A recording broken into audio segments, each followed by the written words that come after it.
Hello, my name is Patricia White. I work for the Family Support Program and the Northwest Arkansas Community Parent Resource Center. We are a part of Arkansas Support Network. Today we're going to be talking about middle school transition. I would like to point out that the information in this presentation and on these slides have been gathered from parents and teachers. We spent a little bit of time talking with parents whose child has gone through this middle school transition, and we've also interviewed some teachers who have helped students get ready for the middle school transition. Under IDEA, Individuals with Disabilities Education Act, there are a plethora of rules and regulations that guide a child's transition from an early intervention program to elementary school or from high school into adult life. Unfortunately, there are no rules and regulations when transitioning from elementary school to middle school. It's more of a rite of passage. And so we would like to kind of go through some of those issues that students face and ways that you as parents can help your student figure out how to manage the halls, manage the teachers, and the various different environmental, social, and psychological changes that are going to overwhelm them when they get to middle school. When students move from elementary school into middle school, the schools tend to have higher expectations from the students, not only in conduct but in responsibility. Students are expected to be able to manage their own time, their own materials, and are expected to behave in a more appropriate manner as they get older. However, children with special needs may not be maturing as quickly as typical children. They may have a physical limitation, which would make it more difficult to get through the crowded hallway or to reach a high locker. They may have sensory overload, which would mean the crowded hallways slow them down and they can't function in the crowded hallways. Or they may not be able to get to their class on time, or they may not even be able to find their class very easily. It's sort of like the first day of class for all students, but that first day of class for our kids with special needs is an everyday occurrence.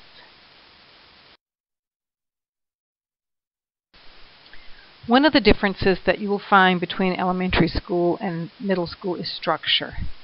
Students have a real difficult time adjusting to the fact that in middle school there is no recess.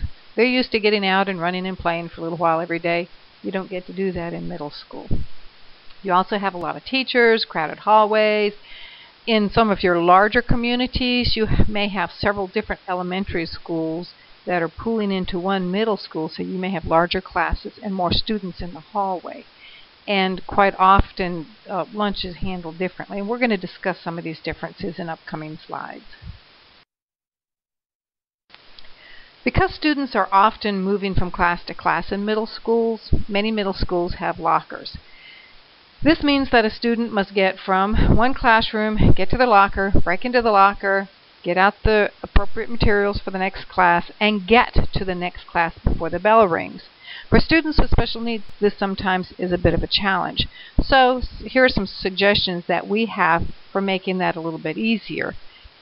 Request a locker assignment before school starts so that you know and that your child knows where that locker is. And you can ask perhaps that it be placed at the end of the row so there's not as many people around, or perhaps next to a friend who can help them get into the locker, or maybe next to a classroom where the teacher can step out and help with that locker. Those are just some ways of getting an appropriate locker. Some lockers are split so you have a locker on top and a locker on bottom. Maybe you can ask for one that would be the easiest for your child to get to. Sometimes lockers you have to buy the lock for that specific locker.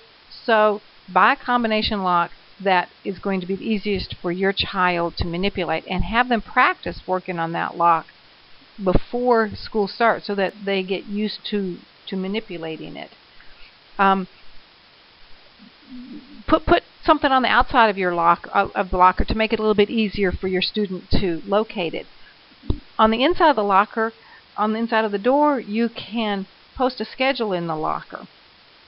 Yes, so that the student has that schedule posted, so that every time they open the door, they can see what their schedule is. And in fact, we're going to talk about how to highlight those schedules in another section. Maybe you need to buy some things to help organize the locker so that it's easier to find the different items that are required. This sometimes helps a child that's in a big hurry to locate the items that they need inside the locker. Okay, I'm going to admit, lunch is one of my favorite times of the day. Lunch in middle school is different, particularly in a larger school district, in that quite often they offer a variety of different items that a student can purchase. They have to, choose, do they want the regular plate lunch, do they want a salad, do they want a sandwich, and they have to make those decisions prior to lunch. They also have to remember their lunch number so that they can, because quite often that's how lunch is paid for. And quite often the lunchroom is much noisier, it's more crowded, you're going to have more boisterous students in there, and sometimes it's not quite as closely supervised as it is in elementary school. Because the lunchroom can be rather overwhelming with the loud noise and so many activities going on, we've listed some modifications here that you could put in place. Get the copy of the lunchroom menu in advance, at the beginning of the week or at the beginning of the month, whenever they hand it out. That way you and your child can choose that morning what he wants to eat rather than wait till the moment of to make that decision. He can write whatever it is he wants down in his binder so that he has something that he can refer back to make the appropriate choice. Develop a circle of friends to eat with your child. These are students that can sit next to your child and help with any physical things that he might need help with, opening the milk carton, opening the ketchup packet, and it gives your child a sense of security to know that he has people that he knows or she knows sitting next to them at lunch. Have your child get to know the adults that are regularly in the lunchroom so that if something does occur, they know who they can go to as a trusted adult to voice any concerns that they have, and that that concern will be followed up on. And another thing that perhaps you could try is to see if your child could leave the previous class just a few minutes early so that they can get in line before the whole rush of the cafeteria occurs.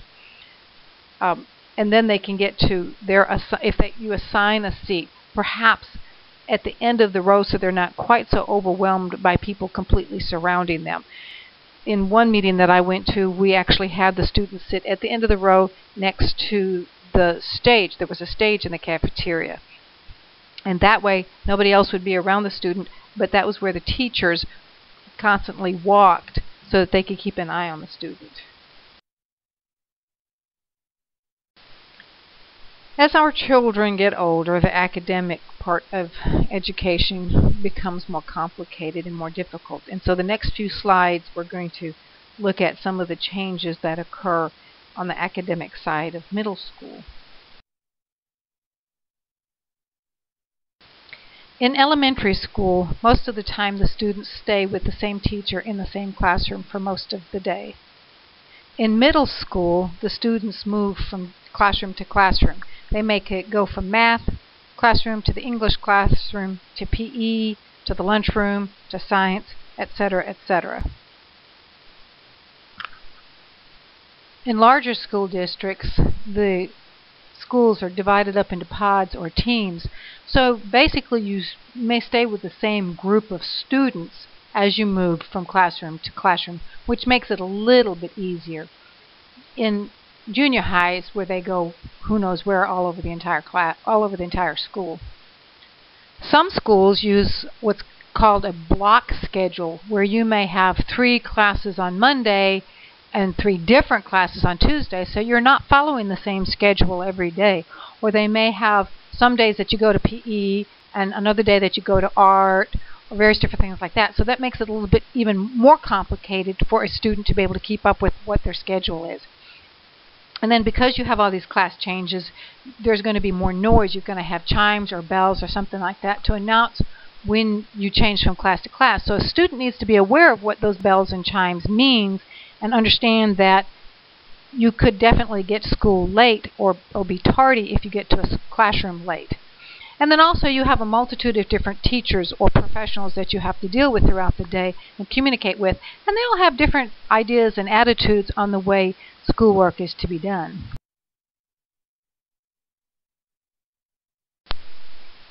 Sometimes our students have difficulty with their textbooks. They may have a physical limitation, which would make it difficult to carry textbooks, or they may have difficulty organizing what book needs to go to what class or what book needs to come home, or there may be a time restraint and they just don't have the time needed to pull everything together, put it in a backpack, and get it home. So here's just a few ideas of ways that you could help with the textbook dilemma. First thing is, ask for 2 sets of textbooks.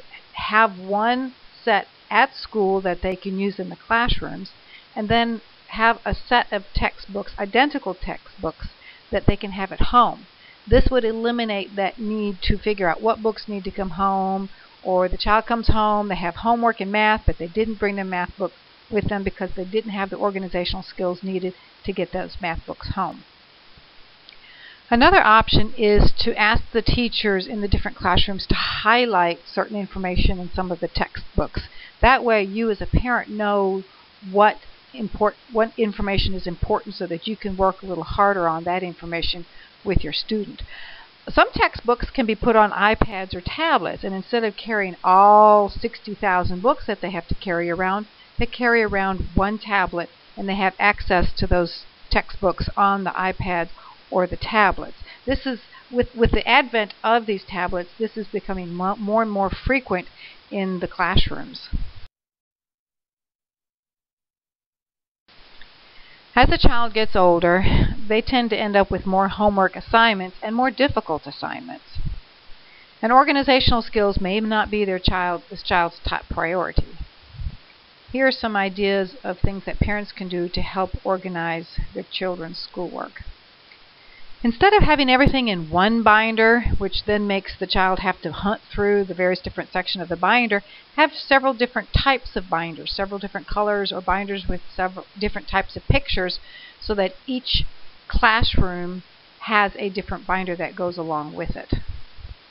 Or it may be easier just to have one binder, but section off the different classes in the one binder so that the child doesn't have to keep up with a variety of different binders. You need to use what's going to work best for your child. And in that binder or binders, you can put pocket things. They have these little plastic pocket things that you can put in there for your child to help store things. Or you can laminate pages that have the locker numbers and the combination and important information that child needs to have with them at all times.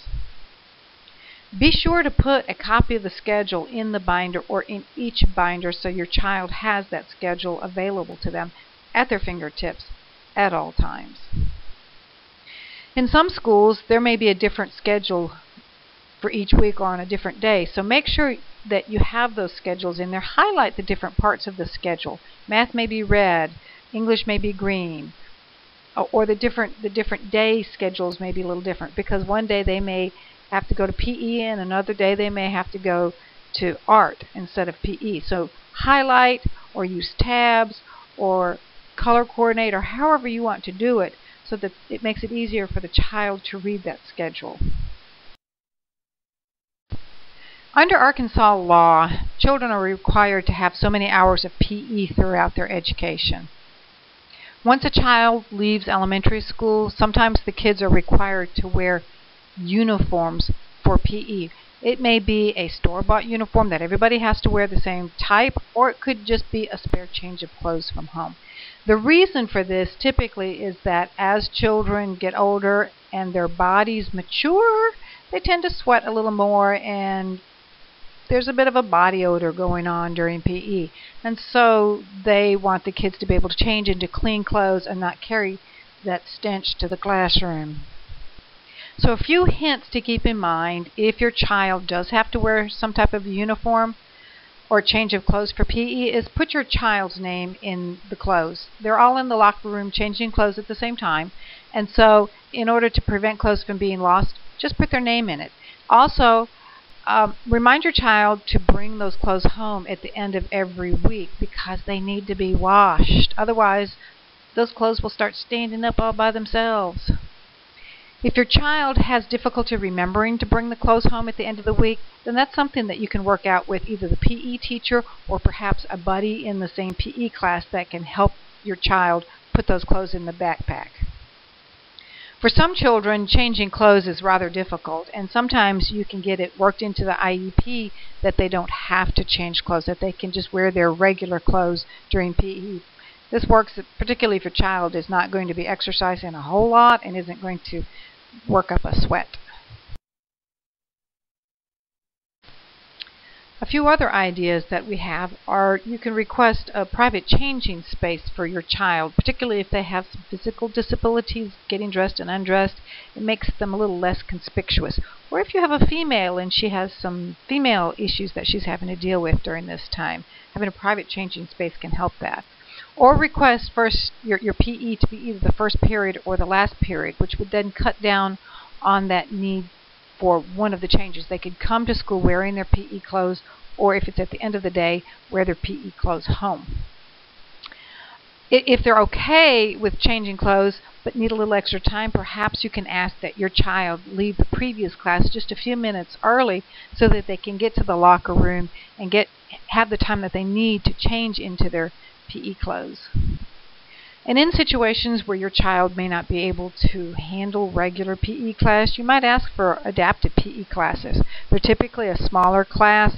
Quite often you have other children that also have disabilities, and so the PE class is set up specifically for their children with modified type games. So instead of playing volleyball with a regular volleyball, which could be hard, they may play volleyball with a beach ball or some type of a big ball.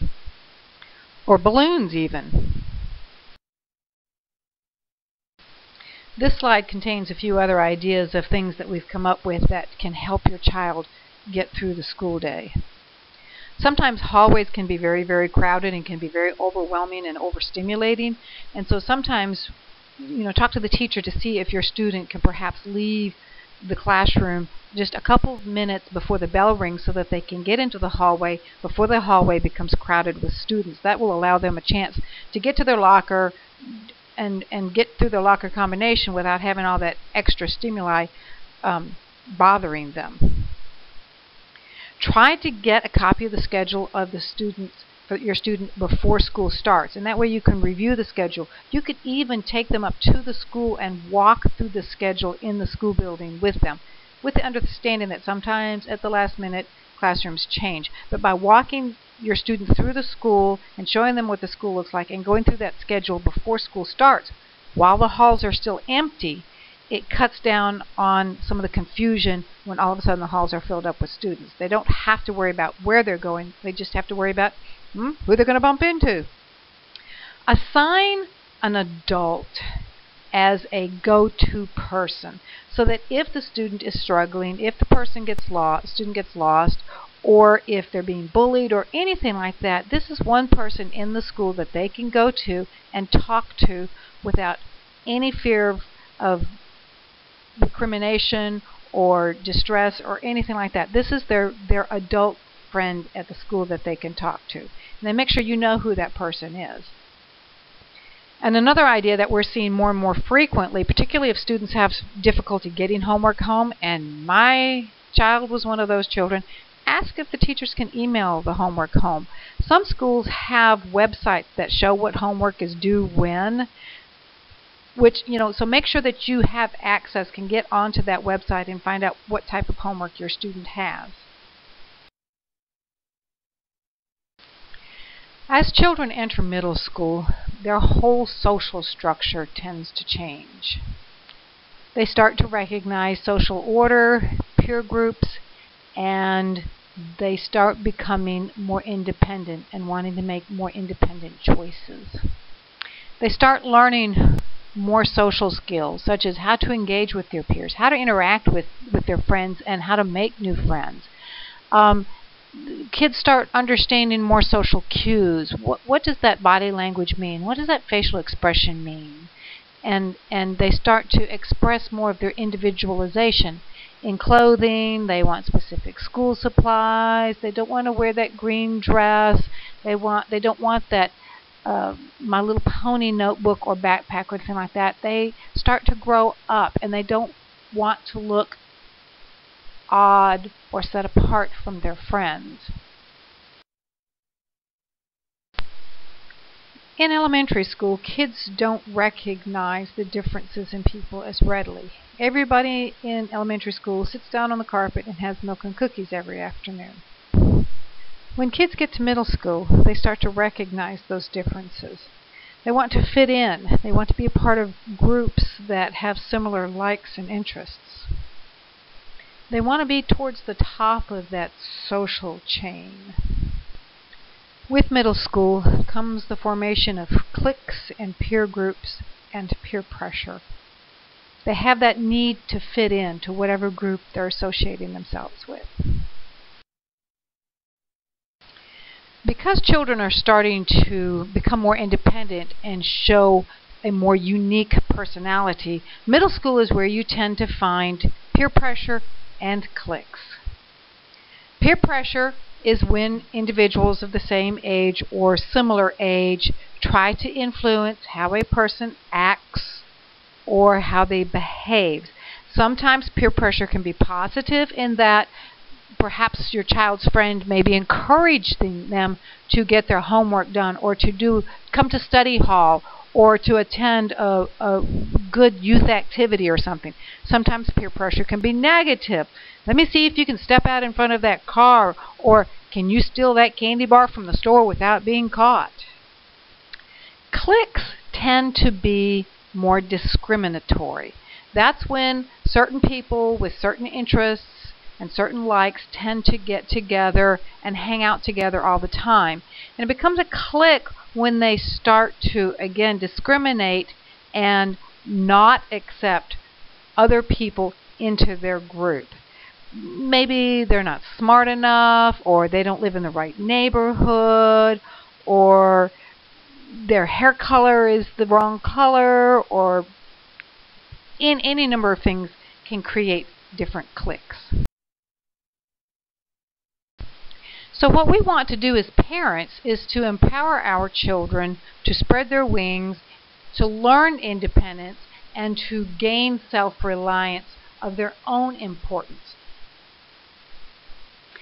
So one way to do that is to develop multiple sources of self-esteem. Quite often as our children get older and they have to deal with more and more of the social pressure, their self-esteem sometimes tends to drop. So ways that we can help our children with their self-esteem is to perhaps involve them in a positive youth group, whether it's at church or whether it's the Boys and Girls Club or the YMCA or your neighborhood, whatever group, sports, various different groups like that.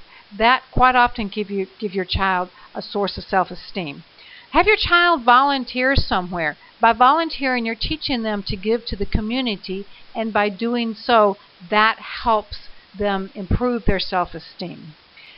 Praise your child often, but do not provide praise or give praise if it is undeserved. Make sure that they're deserving of that praise. Sometimes we have to look for those moments, because sometimes it's, particularly when you're dealing with a teenager, it's not always easy to find, but find it and provide appropriate praise. Start looking for specific skills that your child might have and encourage your child to follow through and to learn more on the skills that they have. Perhaps it's a specific craft. Allow your child to do whatever craft they want. Perhaps it's woodwork. Perhaps it's a sport.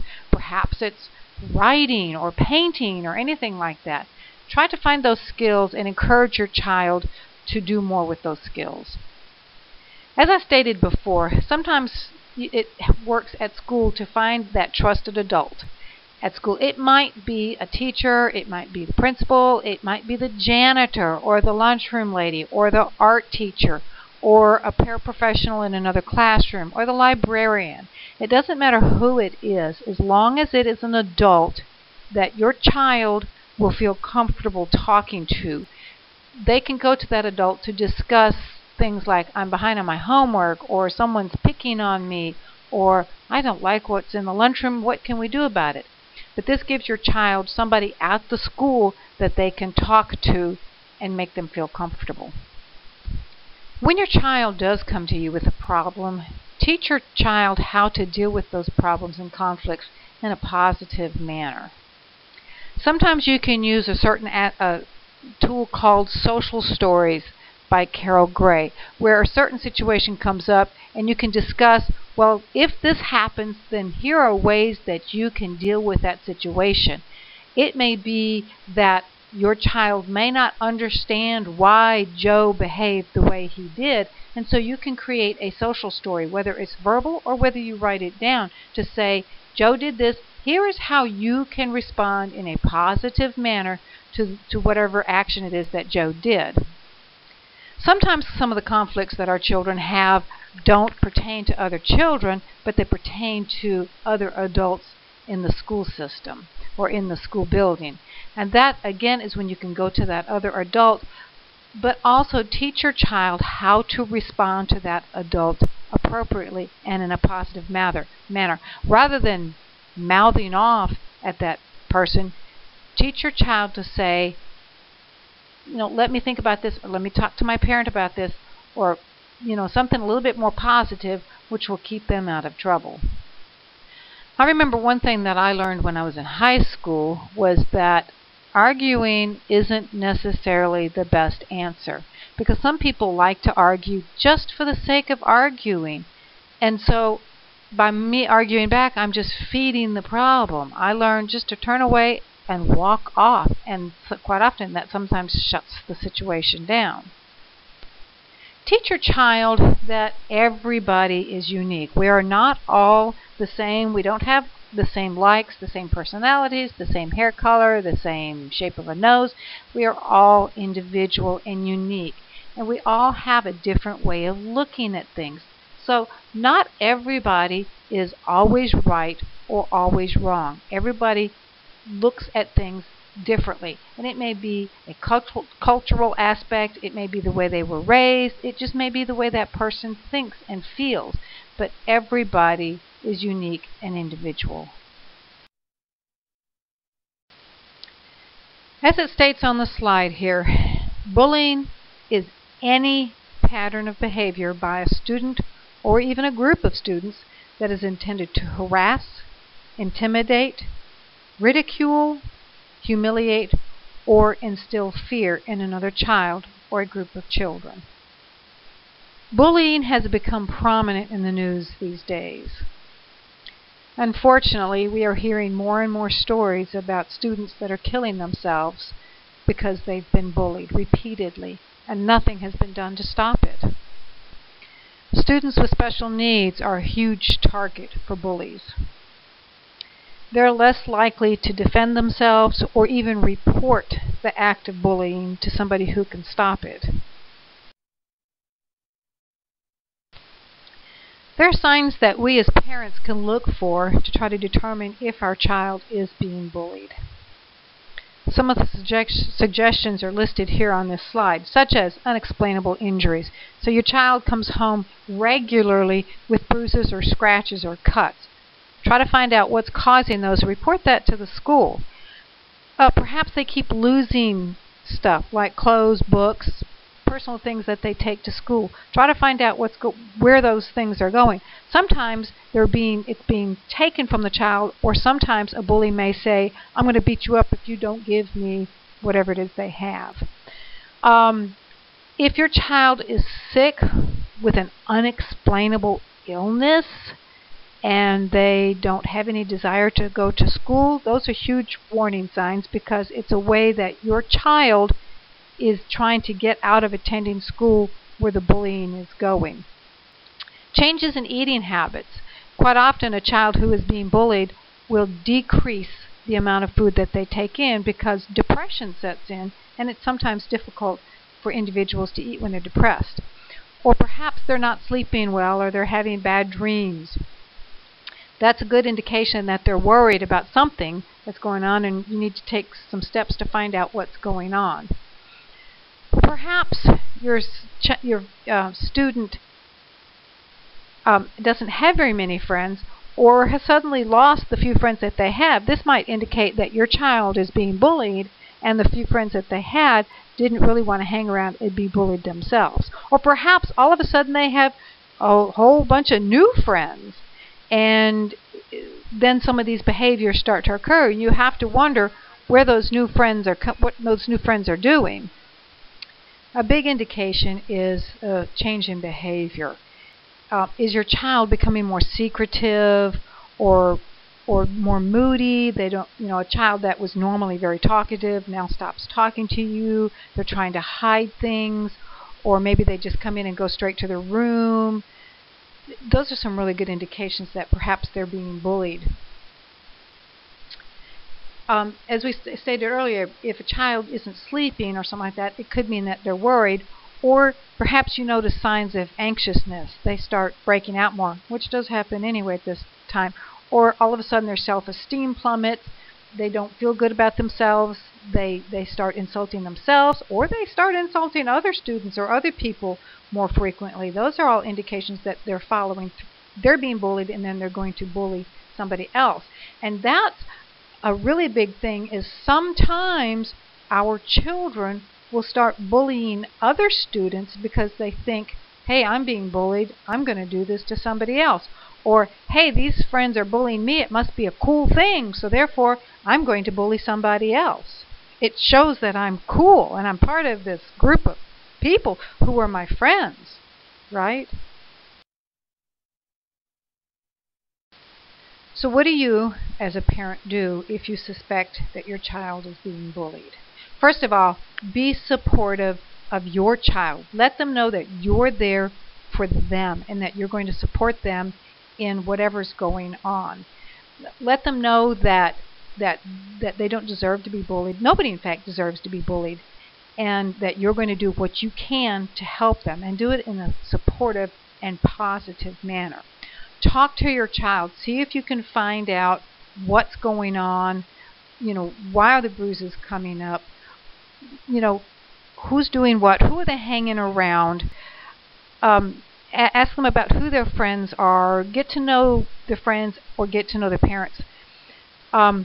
Whatever you do, do not encourage your child to fight back. Typically, what happens with bullies is they pick just the right time to pick on your child, and then as soon as your child turns around and strikes back, that's when the teacher looks, and then they're the ones that are going to get in trouble, because the bully has this planned, whereas your child is reactionary and doesn't actually look to see if anybody's watching. They're just quickly reacting, and then typically they're the ones that get in trouble, and then that just exacerbates the whole situation because your child is getting in trouble for being bullied over and over and over again, and that's part of the bullying process.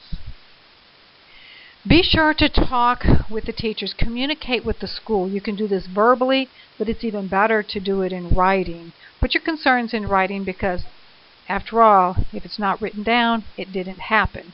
And communicate with the teacher, with the principal, with the special ed designee, whoever you need to talk to, communicate to try to resolve the situation. When communicating issues like this in writing, be sure that A, you stick to the facts, and B, you keep emotions out of it. It's very difficult to read through anything when there's a lot of emotion involved.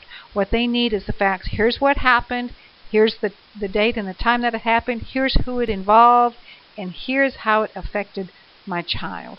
Again, make sure this is in writing. As our children get older, they get to go through that wonderful time of life called puberty. Puberty is not just a change of the mind. It is actual physical and chemical changes to the body. With children, their hormones start to go raging through the body. Their face starts to break out in pimples. They start to sweat more and have to deal with deodorant and other body products. And their actual physical body starts to go through changes. A lot of times these changes to the body affects the child's self-esteem. So in addition to the social changes that your child is going through, they're now going through these physical changes. And they're observing these physical changes in their friends. And sometimes perhaps Sally may be going through these physical changes a little quicker than your child is going through. And we have this angst over, am I ever going to develop, or I'm developing too fast and I can't deal with it, and my mind is going crazy and I don't know how to think, and please help me through this. Unfortunately, these changes are starting to occur at an earlier and earlier age. With girls, it can start as early as 7, 8, and 9 years old. With boys, I guess they're a little lucky they get to wait a few years longer before these changes occur. And when I refer to body odor, I'm not talking about just the odor that emits from under our armpits.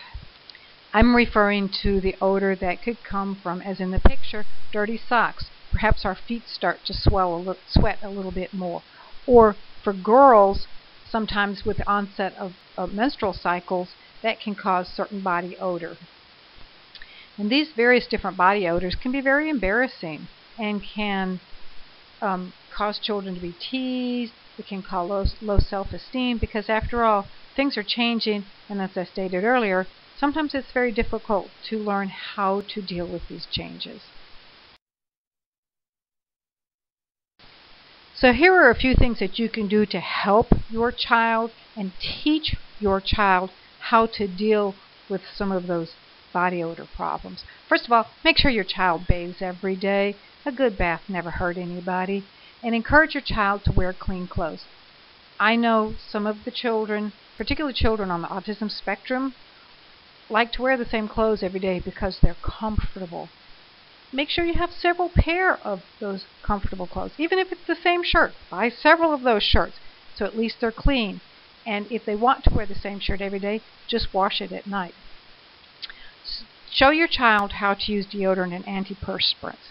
Now the difference there is that deodorants cover up the odor, so it just kind of masks the smell. Antiperspirant actually helps a person to not sweat as much, so it prevents some of the sweating under the armpits. However, you can't spread it over the whole body like on your feet or other places. So those are just things that you need to be aware of. Body spray is one thing. It also masks the smell.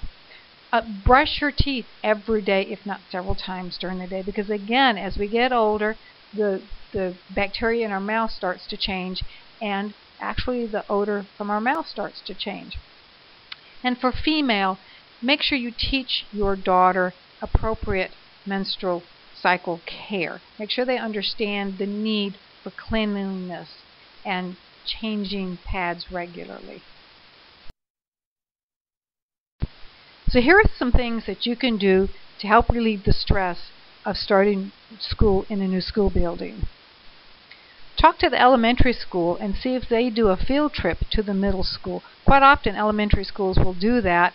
We'll take the whole class over to the new building and walk around, talk to the teachers, and allow the children to get a little bit more accustomed to being in the new building. Something that I've done every time is I took my son over to the new building during the summer or maybe a couple of weeks before school started and just walked around the empty building. That allowed my son to look at the building, to see the things, to see the rooms, to see the walls before it's congested with students and stuff. So he's learning the school one layer at a time. Oftentimes schools have websites, so you can, with your student, look through the website, look at pictures of the teachers, take a virtual school tour of the school on the website. Look at some of the activities that the school has throughout the school year. Visit with the teacher before school starts. The teachers quite often come back several days before school starts, and if possible, set up a chance to visit with that teacher. And give that teacher written information about your child. It might be a paragraph.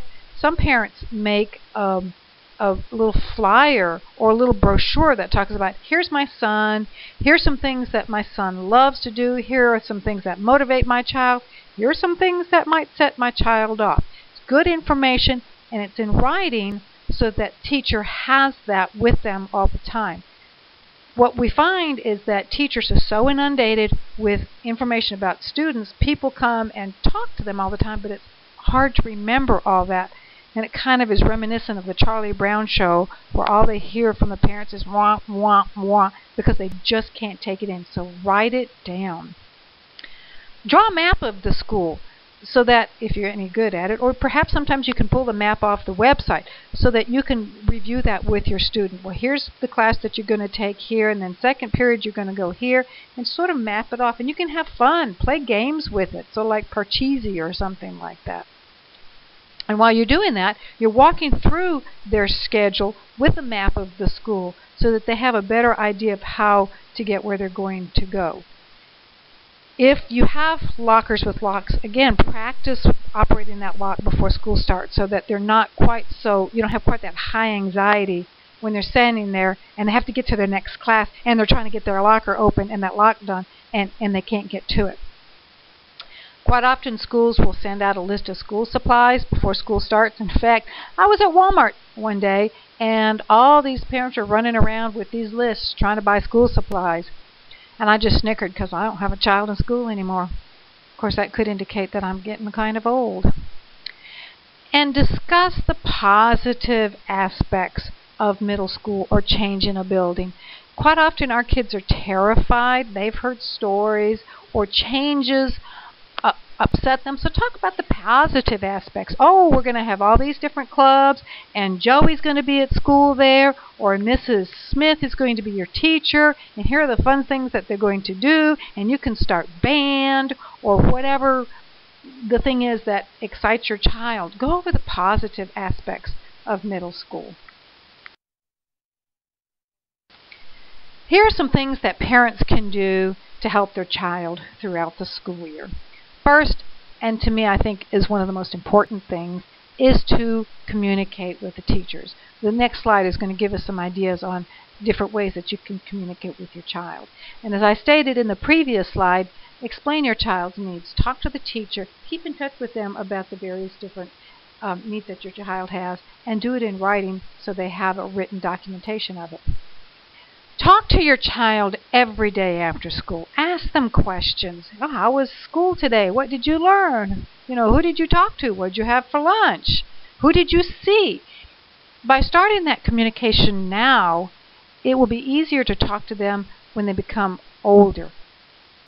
Quite often, students come home when your child is in high school, and they come home and you say, so what did you learn today? The answer is often, nothing. Yeah, so start that communication process early and get them into the routine that you're going to be talking to them. That's one way that you can catch that bullying before it gets out of hand. And one of my favorite things is volunteer at the school. That lets the school know that you think what they're doing is important. You're giving back. These people are giving something of themselves to your student. This is your way of giving back and showing support for that school. And let me tell you what, those teachers and principals and everybody else in that school really, really appreciate it and tend to pay you more attention than if you just show up only when there's a problem. And then now's the time to start thinking about the future. I realize at this point in your life, the future seems further away. High school, what happens after high school, but before you know it, it will be there, and you will have to be making some very serious decisions. What is going to happen to my child? What is my child going to do once they graduate from high school? Now's the time to start thinking about that. Just a little niggle in the back of your head. It's nothing serious, but just start to be thinking about that. Communication with the school is very, very important. Unfortunately, in middle school, your child may have 4, 5, 6 different teachers, and each of those teachers may have 100 or more different students, which does make communication a little bit more complicated. However, sometimes, particularly children with special needs, have difficulty communicating. They may not either have the correct words to use, or they may be completely nonverbal and unable to communicate in any way. This makes communication even more important so that you know what's going on throughout the day and any needs that your child may have. So, there are a variety of different things that you can do. Talk to the teachers and work out with the teachers the best method of communication. Sometimes it may be that whoever the last teacher of the day is the one that gathers whatever data throughout the day and sends it home to you. We've done this. We've had schools that have done this where the various different teachers get the information to that last teacher of the day, and that teacher emails it home. Maybe have a communication book. I did that with my son, where I just had a notebook in his backpack, and anything that the teacher needed to say, they would write in that book. Find out who your child has at what time during the day, because it may not be the last teacher of the day. It may be somebody else in the school, maybe the librarian or something that needs to manage the communication. When you're communicating, and I know this is tough as parents, but manage your emotions. Stick to the facts. Don't use this "I'm assuming" or "I'm thinking" or "I suppose." Just state what the facts are. Here's what we've noticed. Here's what my son has stated to me. I need to clear this up. Be very courteous, be diplomatic, and try to be as professional as you can. Be willing to ask questions. So my son told me this. Could you explain to me how this happened? Or could you clarify this for me? It may be that your child has told you something, but your child got it mixed up because of that inability to communicate clearly. And so really what you need is just a clarification of what's going on. I get calls from parents that say, my daughter came home and said this, and so this is what I think is going on. What do you think is going on? And I say, why don't you call the teacher and ask? So they would call the teacher and ask and find out something completely different because their daughter got the information mixed up. So ask questions, get clarification, and keep a written record of communication with the school. If I'm making a phone call, I quite often have a notebook next to the phone and I write down what I'm being told, because again, the individuals at school have hundreds of students that they're dealing with, and they may not remember a phone call to you. But if you write it down, then you can refer back to, on such and such a day, Mr. Jones called me and told me this. And if it's written communication, that's even easier to keep up with, because that may be something that you're going to have to refer back to at some point in the future. This comes in real handy if you've got a stressful situation, or if there's a problem going on at school, and if you have to take it to the next level, writing a complaint to the state or something like that, then this log of communication is going to come in very handy.